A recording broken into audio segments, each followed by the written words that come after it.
If you love stuffed chicken breast recipes, you're gonna love today's. Howard shows us how to make his cheesy stuffed herb chicken in the Mr. Food Test Kitchen.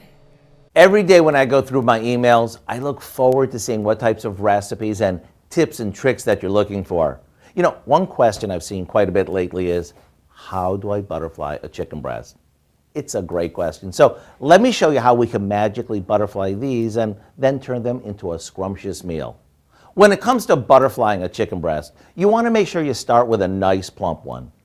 Put it on a cutting board and place one hand on top of it, like this. Then, holding a sharp knife horizontal to the cutting board, slowly cut the breast in half, about 3/4 of the way through. You'll know you were successful if both the top and the bottom are about the same thickness, and when you open it up, it sort of looks like a butterfly. Now, we season these with some salt and pepper and smear them with a garlic and herb spread.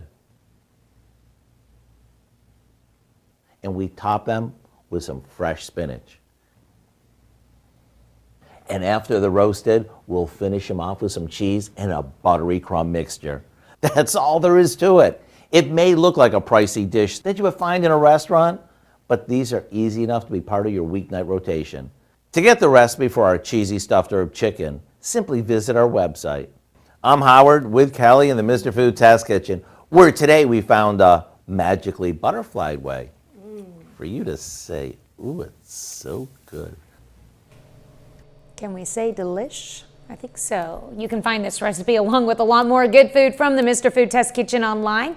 Just go to our website at KOAMnewsnow.com.